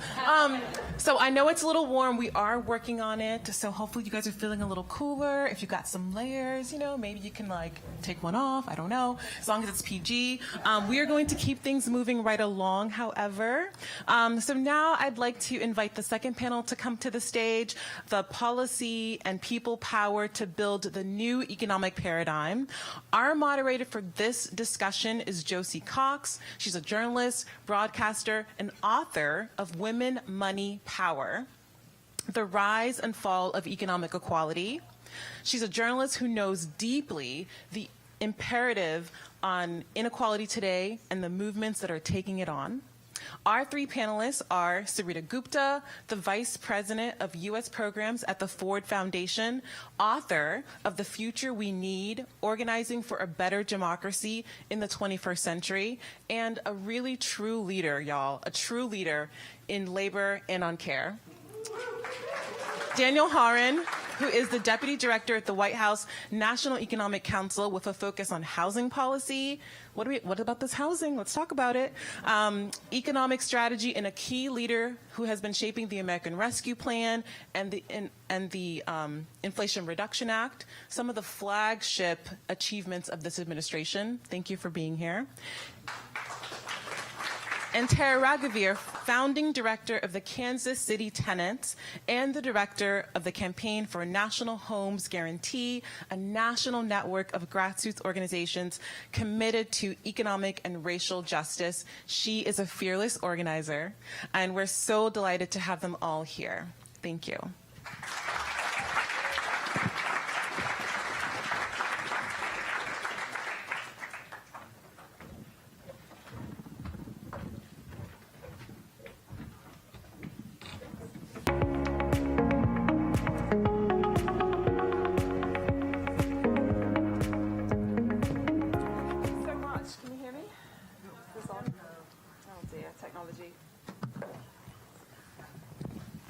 Hello. Better? Yes. Fantastic. Thank you so much to all the panelists for joining me this afternoon. I appreciate we are the last panel of the day, so if you need to get up and have a stretch, we won't take it personally. And I just want to say that as many of you, like me, will spend your days kind of steeped in this topic of inequality. And I'm sure we all have our moments of feeling kind of hopeless, pessimistic. And I'm with Solana in having felt that sensation a little bit during Senator Sanders' speech earlier, although he did kind of salvage it back to hope in the end. But my overarching feeling this afternoon is one of hope. And I am just so inspired by everyone I've heard from so far, by everyone I've met so far, and really emboldened because I know that we are on this journey together. So I hope that we all share in that emotion. But we've heard about the guarantee framework in some detail this afternoon already. Many of us will already have had the privilege of reading about it in Natalie's magnificent book. We've heard about baby bonds, student debt relief, and policies that are really showing kind of promise and political potential. So let's start with talking about the housing crisis a little bit this afternoon in this country. And the housing crisis really is a case study for not only organizing, but also policy making. And Daniel, I'm going to start with you. And I'd love to kind of you to kick us off by just talking a little bit about housing is obviously so location specific, but can you frame up some of the big trends and developments that are really shaping the country on a national level? Sure. Can you hear me? Does this work? Good. Okay. Well, first of all, it's really, really good to be here and to be with such a great panel. I really think about two big trends that you have to start any conversation about housing with. The first is that we, for more than a decade, have just not invested enough in housing and therefore don't have enough housing. So, there are a range of estimates, but we're at least 2 million units short in this country, and it's a particularly acute shortage for low and moderate income households and low and moderate income people, where we just don't have enough housing. And one of the periods that we trace that back to is, of course, the great financial crisis, where the private sector pulled back and the public sector did not sufficiently invest in building housing in this country. That led to what was really, even before the pandemic, an acute mismatch between supply and demand that led to increased rents, again, particularly at the bottom of the income distribution. And then we know during the pandemic, we saw a range of things from shifting demand to pullback in supply that led to really what were, in many places, just shocking increases in rents throughout the country that led to the really crisis situation that we have today. So we have that kind of supply-oriented trend. The second trend, though, is that even if our market was in better balance between supply and demand, we still would have millions of people in the country, because of some of the broader themes we're here today to discuss: income inequality, wealth inequality, who, even in an equilibrium market, would not be able to afford market rents. And our government just frankly does not sufficiently deal with this issue. We right now spend tens of billions of dollars a year on the mortgage interest deduction. Basically, some of that goes to wealthy households, but it's a guarantee. But we have millions of low-income people across the country who are on wait lists to get rental assistance. So we give a big tax subsidy to wealthy people who are homeowners, and we have long lines throughout the country just to get some assistance for an affordable place to live. So, I think we need to fundamentally rethink a public investment strategy for housing in this country, and we need to fundamentally rethink how we think about providing housing support to people in this country. And sometimes we see glimmers of hope. Early in this administration, it seemed like we were getting close to maybe passing a really substantial investment in housing in what was then the Build Back Better negotiations. We fell short of getting there. We have, unfortunately, one party in Congress that doesn't want to have any conversation right now about how to move the needle on housing affordability, particularly for low-income people, how to really reorient the way we're thinking about our housing policy. My hope, though, is that as this issue of housing affordability, which a decade or two ago some people might have described as kind of a coastal problem in certain cities, as this challenge has become truly nationwide, in really every city and town, suburb, rural area across the country, my hope is that we can work towards a political realignment here and get something done in terms of a major investment on this issue. The previous panel, we heard from Derek about this idea of compounding wealth and how that is so often overlooked. And isn't it true that housing is sort of the prime kind of accessory to that compounding effect? So why is it that we're still so backwards? Why are we still so far away from realizing a guarantee? And just quickly on that. Yeah, it's hard to do that one quickly because, housing is like the case study for this issue, right? Because you just think about the ways that our tax policy subsidizes people who already have access to housing security, not just in the mortgage interest deduction, but the fact that, people who have housing wealth then pass that housing wealth on to their children. They help them get a down payment, and that's not something that, or they pass on their house and don't pay tax on that. That's not an advantage that people who don't have that generational wealth have. And so, I think we are in this moment in this country where this housing affordability crisis has gone from, a page 10 issue to the front page issue, thanks in part to people in this room and people on this panel. I think that we've got a better chance now of changing the dynamics here than I think most people thought we ever could have. Okay, thank you. Tara, let's talk about organizing. Let's do it. So give us kind of the 101 on the work that you've been doing in Kansas, and how is the picture there? So what's going on? Where are we? First of all, thank you so much to Natalie and ESP and Oxfam. This event has been amazing. It is good to get out of Kansas City every once in a while. I love it, but it's always good to be here with people who share a vision for a better world that is right at our fingertips. I'm an organizer. I'm a tenant organizer. I'm not a housing organizer. I organize the people who live in homes. And I think that's a really important place for me to start. So I founded and now direct KC Tenants, which is the citywide tenant union in Kansas City, Missouri. And I'm going to give you a little scoop about another fun project in a second. But KC Tenants was founded in 2019 by 3 poor tenants in Kansas City who came together and said, enough is enough. Those are Tiana Caldwell, Diane Charity, and Brandy Granados, 2 of whom were experiencing homelessness at the time that KC Tenants was founded. And all of them knew that they actually didn't have a future in Kansas City if they didn't start to organize. And so we got together, 12 of us, in a union hall on February 17th, 2019. 2 of the 12, by the way, were infiltrators, 1 realtor and 1 landlord.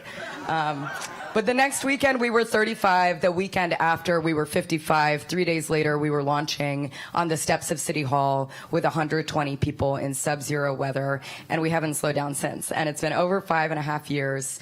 In that time, we have written and won a tenant's bill of rights for tenants in Kansas City. We've guaranteed free attorneys for every tenant facing eviction. We've won a $50 million bond to fund housing at or below 30% of area median income. We blocked with our bodies 911 evictions over the course of the month of January 2021 during the pandemic, when our courts were open and the eviction moratorium was not serving tenants in our community. We organize tenants at the building level, at the neighborhood level, citywide. We've won elevator fixes. The trash has gotten cleaned up. We've taken big bad landlords to the negotiating table. And just recently, one of my favorite victories is that in April of this year, our football team, the Kansas City Chiefs, you might have heard of them, one of the winningest teams in the NFL, they partnered with our baseball team, one of the losingest teams in the MLB. And together, these 2 teams, for whom there is so much civic pride, these 2 teams put a regressive sales tax on the ballot, and they asked the people of Kansas City to fork over $2 billion over 40 years for a billionaire's playground downtown. And the tenant union was the only organized opposition, and we were outspent 50-1, and we did what we do best, which is we went and knocked on doors and talked to the people. And on April 2nd, we defeated that regressive sales tax.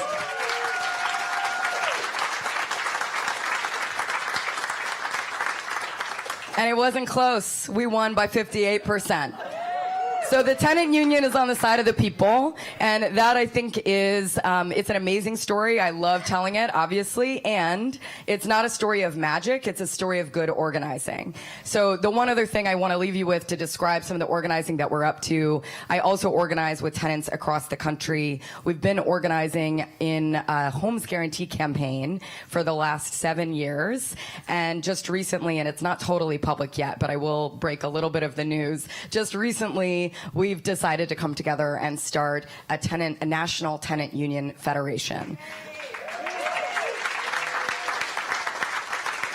And I'll tell you more about that in the months to come. And I do have a follow-up question about that, but I just want to bring Sarita into the conversation as well. Thank you so much for being here. I want to talk about organized labor as well, of course. And so, we've heard a little bit about it. We've alluded to it throughout the day today. Talk to us a little bit about the role of labor in pushing for specifically the guarantees that we've been talking about. What's different about today's labor movement, today's labor moment over these past couple of months? Thank you so much.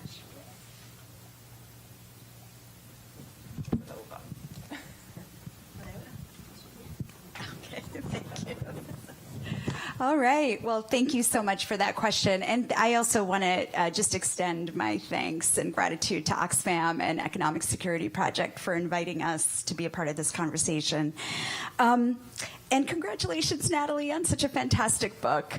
So let me say that labor is the world's largest movement of people and has been a key player in pushing for guarantees. And across history, in fact, we've seen workers who have had the least societal power, right, collectivize and transform into some of the most influential agents of change. That is power. That's what collective power is about.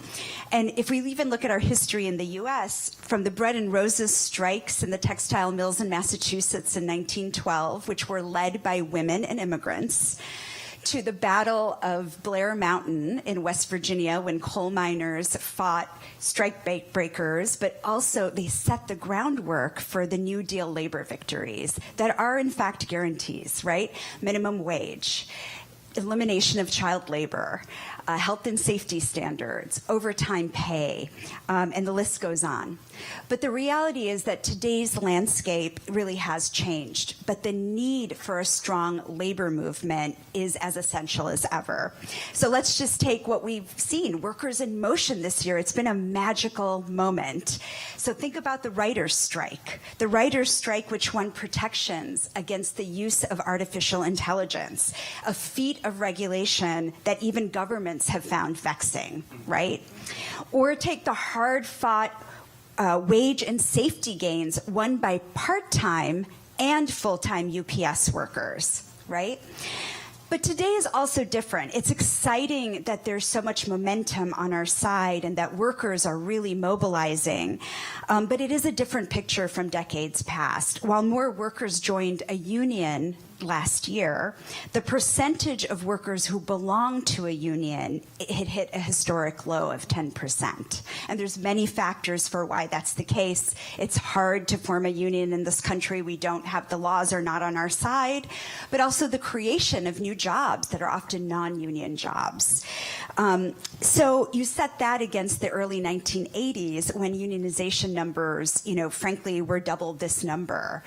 That is a huge transformation. And yet the power and potential of unions remain palpable. And in fact, we're at a historic public support for unions right now. There's a powerful opening, and you have to ask yourselves why. So again, this goes back to the conversation about power and what can be achieved when you have collective power.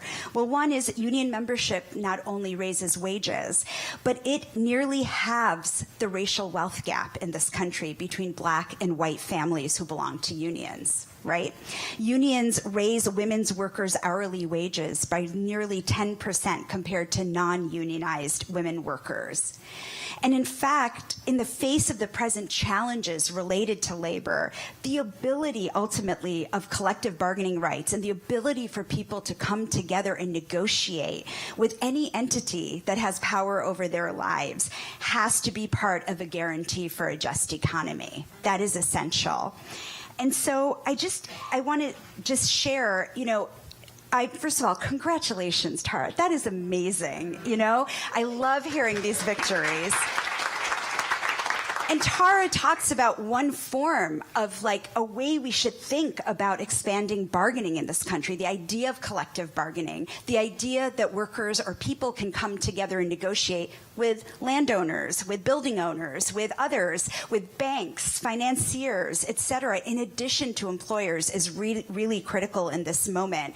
And I would say another example, just to throw a victory in, is last year, Jobs to Move America in the Deep South won the first ever community benefits agreement.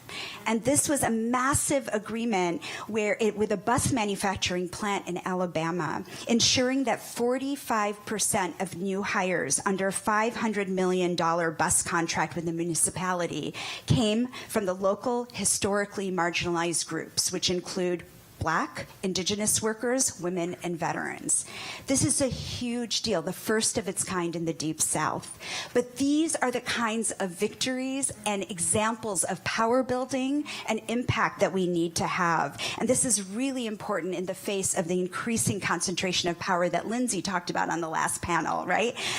Distributed power has never been more important. And so unions and collective bargaining rights and the ability for people to negotiate collectively is really fundamental to how we have the kind of just economy we want. And let me ask you a slightly philosophical follow-up to that, which is, do you see this as a moment that is finite? Is this going to sort of push the pendulum into the camp of the workers and, somehow instill power that will just then live on as a status quo? Or are we going to have to keep this momentum of the movement going? We are going to have to keep the momentum of the movement going, because we know, right, every time you make progress, there is massive backlash, and there will be backlash. But what's really amazing, and I do think the pandemic really did open up this new and different conversation about how people want to relate to work, how they view work in their lives. And what we saw was a real shift in people's thinking that work has to be about their ability to live full lives, not that they're not living to work, right? So we're not living to work, we're working to live. And ultimately, workers today are demanding agency, voice, and freaking joy in their lives. Like, why shouldn't all people have joy in their lives? And that's fundamentally what I think. There is momentum on our side, but we're going to have to keep it there, because our opponents there's going to be backlash. Yeah. Thank you. Okay, Tara, so you hinted at going national. You said you couldn't reveal too much. Nonetheless, I'm going to prod. Tell us more about how you're sort of taking your Kansas City toolkit national. What does that look like? What am I allowed to say? Okay. It's not that big of a secret, I promise. This isn't top secret info. Basically, Pranitha and others have forged a really amazing path in labor organizing. I keep describing us right now as labor curious. I think there's a lot of unexplored possibility in the labor comparison as tenants. And I want to back up a little bit, because I think fundamentally this question of power is at the center of everything that we're doing locally and nationally. And I want to be explicit about how I got clear and how we got clear about the need for power that's so radically different and more than the power we have today. For me, the moment is in 2020, when our people were in such intense pain. I know people, members of the tenant union, who were calling me absolutely losing their minds. They were either frontline workers with no protections, no time to sleep, their kids were sent home from school and they were going batshit, or they had been laid off, they had no money, they couldn't afford anything, and or they were watching their loved ones die right and left. Our people were in such intense pain, and what tenants said at that time is, we need our rents canceled. And so we organized around rent and mortgage cancellation. And like other people in the room, when we initially brought that idea to even progressive coalition tables, we were laughed at. Rent and mortgage cancellation? Are you kidding? It's the United States of America. What are you talking about? People said that's impossible. And we were like, what do you mean that's impossible? The possibility calculator is broken right now, in case you weren't paying attention. I'm joking, but it was a really intense moment for us. It was a very painful moment. Our big, bold demand, no chance. So then the establishment rallied around rental assistance, which we assessed as a major no-strings bailout to our landlords who commodify our homes. And the burden was on the tenant to go apply for this money and then turn around and give it to our landlords. We said, okay, if this is what we have to work with, let's at least attach some strings. Let's put some conditions on this money so that if the landlords are going to get hundreds of billions of dollars richer during this pandemic, there's some protections for tenants. There's some ability to intervene in the power dynamic. Again, nothing. Nothing. We didn't get any of those protections, and we're living with the consequences now as landlords are charging more than they've ever charged for rent, and tenants are in a more precarious position than ever before. And to us, that was such a clarifying moment about power, the power we didn't have and the power we needed if we were ever going to win. So back to the tenant union. I think we've barely scratched the surface on what the tenant union can be. And we have a lot of learning to do. I'm quite overwhelmed by this project. We don't know that much, and we don't even know what we don't know. So our project for the next several years is to go get really serious about a methodology of tenant organizing that doesn't exist today. We're going to be inventing something on the shoulders of a lot of amazing work that's been done in organizing, and we're going to be making some stuff up because the conditions of today, especially for poor and working class tenants in this economic context, are actually different, meaningfully different than any context before. Wow. Okay. Lots to think about there. Thank you. So as ever, time is not our friend. We've only got a few minutes left and so many things to talk about. I wanted to ask Sarita about philanthropy. There are so many things, but we'll all be around later as well to continue the conversation. But Daniel, I just wanted to give you kind of the last opportunity to talk about this on this panel. What the NEC is doing on housing is part of a bigger push, a bigger public investment. So let's broaden the lens a little bit. Can we talk about how, what you're doing in the housing space is kind of like a signal of what is happening elsewhere? Yeah. Switch back. In many ways, the president sometimes uses a little bit different language than we're using here, but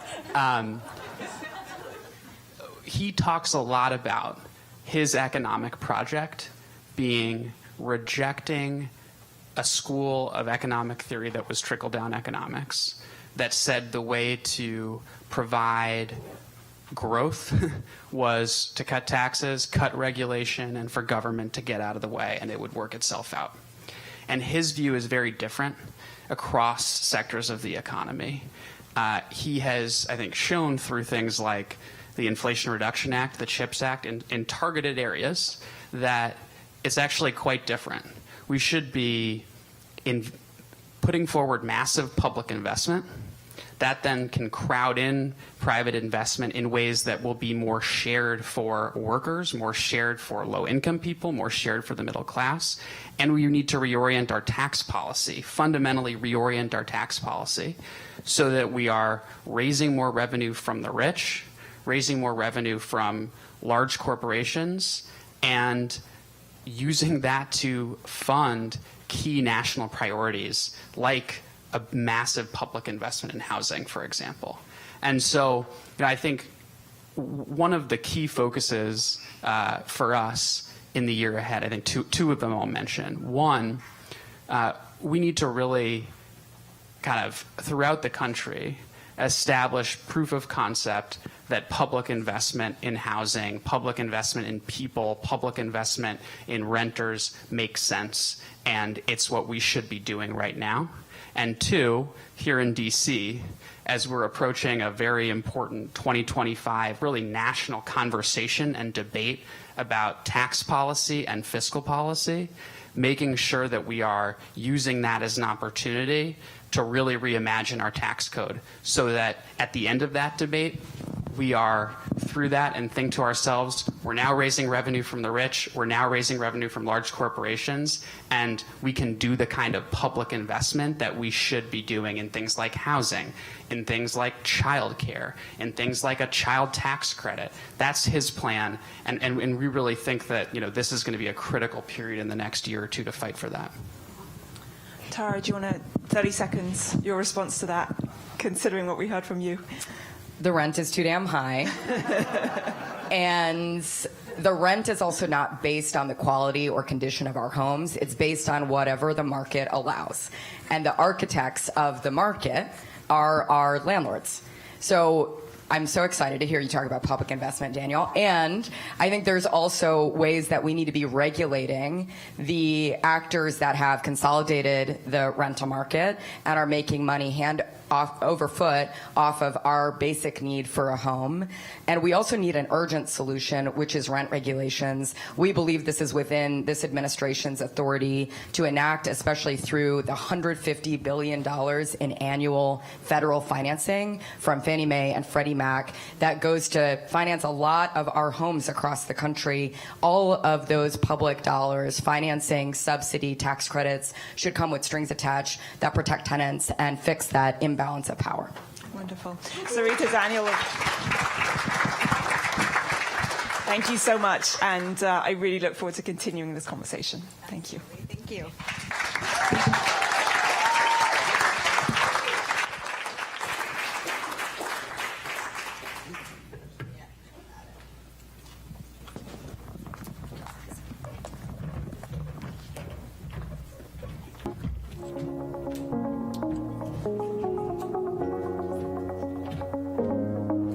Wow. Didn't I tell you they were amazing? Okay, such amazing panels, both panels. Thank you so much to our moderators. Thank you so much to our panelists.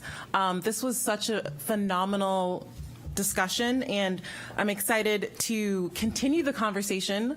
But before we bring on our final poet laureate to close out the evening, I just want to thank everyone for participating in this event. Thank you all for coming to this event and really, as Gina said, making this the big tent that it is. And thank you everyone for making this event possible. Economic Security Project, Oxfam. We hope that you guys enjoyed the format and that you'll stick with us for the reception downstairs. Let's continue to strive for a world where every single individual, no matter where they live, who they are, who they love, where they've grown up, can not just survive, but actually thrive, where we all have the guarantee of dignity. So to close the program, I would like to invite the 2021 Montgomery County Youth Poet Laureate, Sasa Akil, to the stage. Immediately following, I will invite all of you to the reception downstairs. We are so very, very excited to also welcome Rep. Rokana for the reception. He's a visionary leader, one who is remaking our economy, and he'll share a few words downstairs. So hope you'll stick around and join us. Thank you.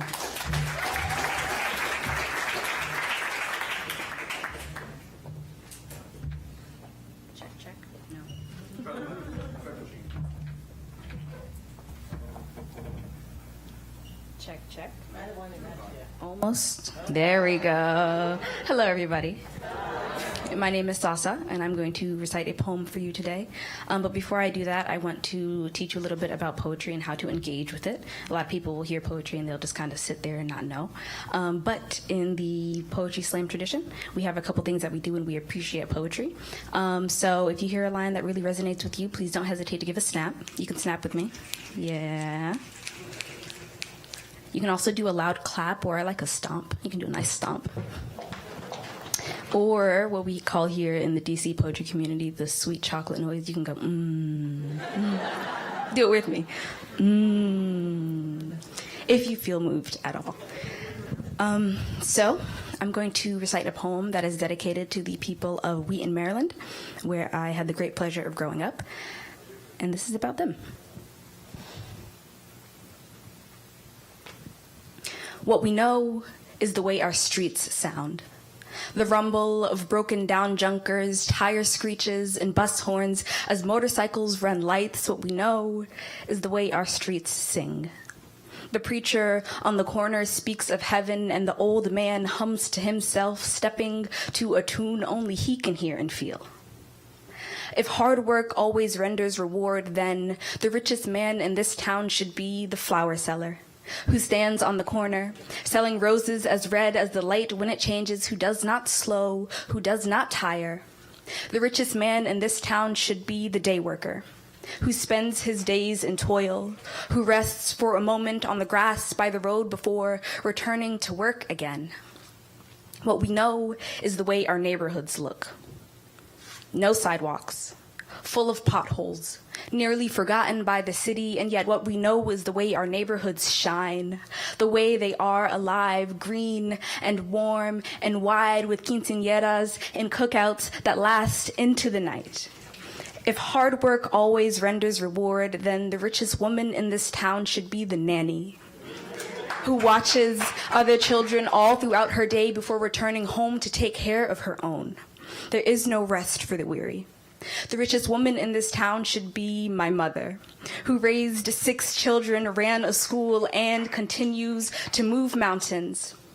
What we know is our people and the way they live their lives, doing their best to make it, or at the very least try. What we know is our people, black and brown and beautiful, hardworking, weary, jaded, and yet still so kind. What we know is the weight of $1 and the pain of its absence, longing for stability. We know the taste of stress and bills unpaid, though we bear it well.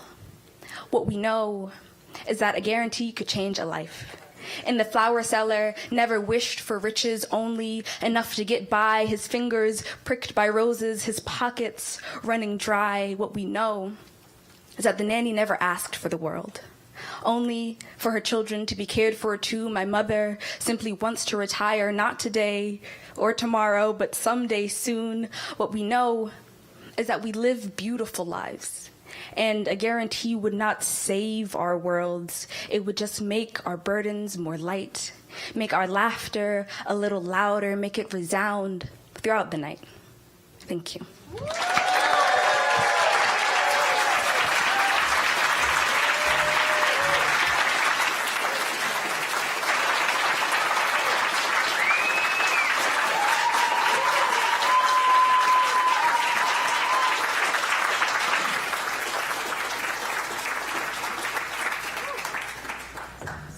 Oh my gosh, I got misty-eyed. I don't know about you guys, but that was incredible, Sasa, incredible. Please join us downstairs if you would. If you have some time to spare, come enjoy. Thank you.